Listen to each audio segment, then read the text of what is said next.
Ngayong araw, susukat natin ang ating mga magic power. Siguraduhin na makuha ang iyong kaparehong halaga at katangian ngayon.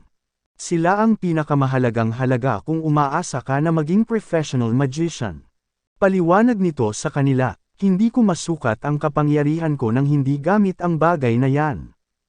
Sa gulat ng batang bida baka hindi makayanan ng kagamitan na yan sukatin ang kanyang kapangyarihan. Let alone the students pero para wala man lang alam ang mga guro na sobrang basic, na kanyang kawalan ng paniniwala sa mga nasaksihan. Magic perception ang pundasyon ng magic, alam mo. Magiging magandang panahon ngayon. Sambit ng batang babae sa bidang, na nag-alala pa rin sa mga pangyayari na ito. Oy nagkausap si Mizuha-san at Kusanagi. Natawagin ni Mizuha-san. Sabi ng dalawa, ito ang unang pagkakausap namin sa isa't isa. Ako ang ikalawang anak mula sa Magic Noble House ng Mizuha, Mizuha-yuka, sagot niya sa dalawang nagmamaretes. Napatanong naman ang batang bida sa kung ano ba daw ang Magic Noble.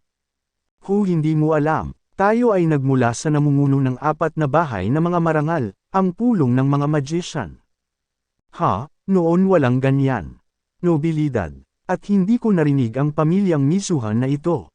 Kaya napono siya ng kuryosidad sa mga pangyayari. Kaya pinakita niya ang magic power niya. Hindi grabe ang magic power niya. Para sa pamilya ng mga prominenteng magician, kulang ang kanilang kapangyarihan.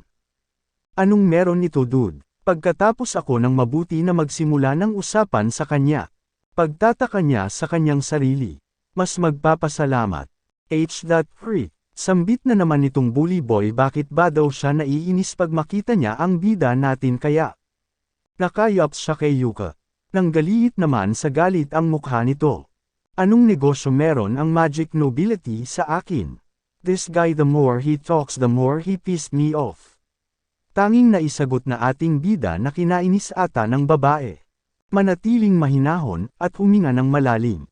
Sambit ng babae sa kanyang saloobin sa hindi makapaniwala sonor inag niya lang. Noble woman ka, isipin mo ang dignidad mo. Ang impyerno ang mali sa siwang ito. Nang matatakon siya ng magic si Kusanagi-kun kahapon, lumabas siya ng walang kasulatan. Dapat may dahilan kung bakit. Seryosong sambit nito sa pagtataka. Tungkol kahapon. Kayo sa likod, maghanda na kayo. Sigaw ng guro nila. Panahon na para sukatin ang mga kapangyarihan nyo na masaya niyang sambit nito. Kaya tinatawag ito ng babae hey. Ano ba daw kinatuwa nito? Oh well, makikita ko na ang totoong kapangyarihan niya pagkatapos ng assessment niya. Ang tanging nasa saloobin nito habang nakatitig ito sa beads. Susunod na ang mighty self ko. Banggit nitong buliro na may pagmamalaki. Kaya ligay niya ito sa crystal para masukat ang magic level nito, kinamangha ng babaeng nasa likod nito. Ang resulta, Tadano Jun, Magic Power 1000. Attribute is fire. Grabe mas maganda kaysa noon. Naging masaya siya dahil umanlad ang magic power niya ngayon. Habang hinuhusgahan ng batang bida ang bawat resulta ng kanilang mga magic power, sa tingin niya ay, kung iyan ay 1,000, hindi nagbabago ang Meiyasirang standard sa nakaraang 50 taon. Susunod, Mizuha Yuka, at lumakad ito papalapit sa crystal na may nag-umapaw na aura. Tapos inilapat nito ang kanyang kamay sa crystal para masukat ang kanyang magic power, tapos umilo ang crystal bilang tanda sa pagsukat ng magic power. Ang resulta, Mizuha Yuka, Magic Power 2000, Attribute is Water. Kaya napawo. Ang mga nasa paligid nito pati ang teacher nito ay nagulat sa resulta ng magic power niya. Kayong dalawa, ang inyong magic powers ay nasa top ng level ng taong ito. Magiging magicians kayong dalawa, paliwanag nila sa dalawa na may mataas na magic power. Habang ang dalawa ay manghamanga sa kanila. Wow! As expected mula sa Tadano, ang fire magic prodigy. Mizuha-sama, how lovely, sabi ng dalawa na ito. Kaya ang batang bida lang parang desmayado kita naman sa mukha sa mga nakita niya na resulta sa bawat isa. Tiyak na joke ito, nasa top siya sa 2,000. Sambit niya sa pang-ASR, hindi siya mahusay pa sa isang amateur. Pero masaya naman ito sa resulta ng kanyang magic power. Paano na, Kusanagi? Ito ang tunay na kapangyarihan ng bahay Mizuha, na ipinagmamalaki niya habang nakatingin ito.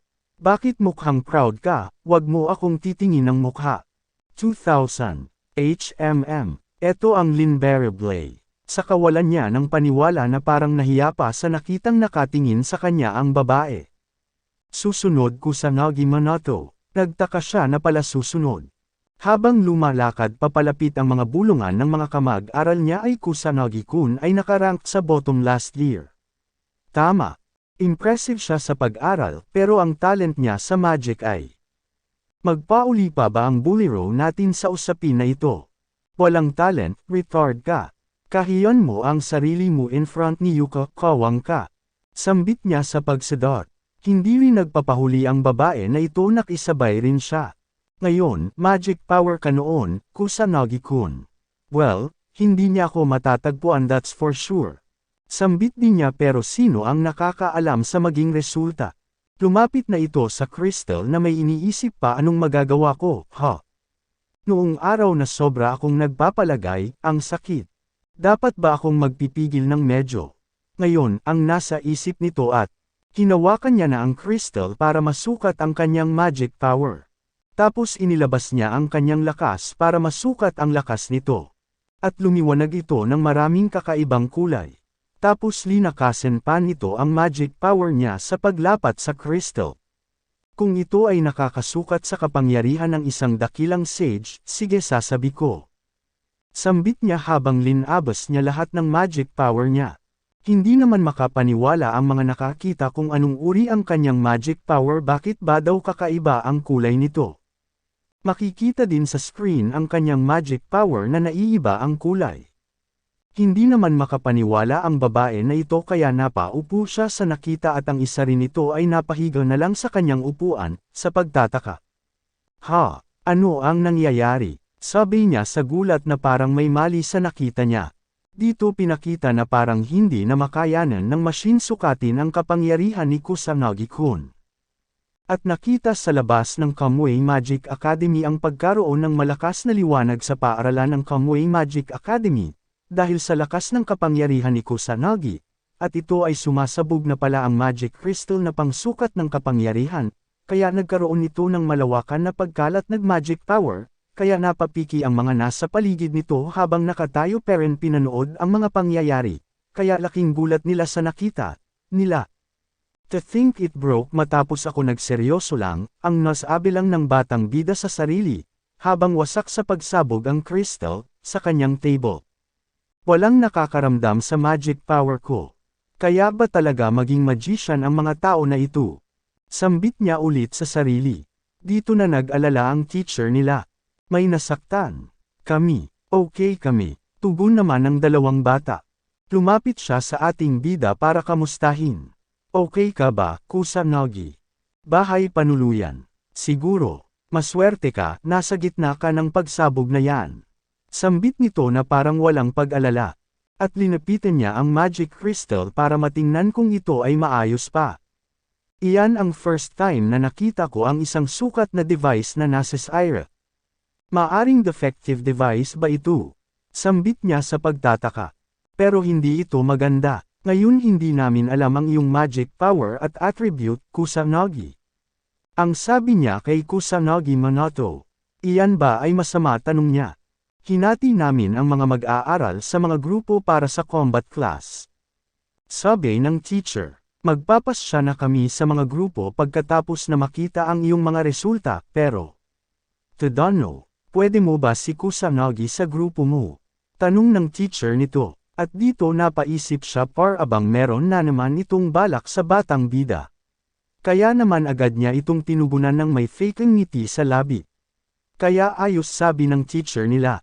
Malaki, kung ikaw yan, I can rest assured. Inaasa ko, bulong nito sa ating bida na parang bubulihan niya ito.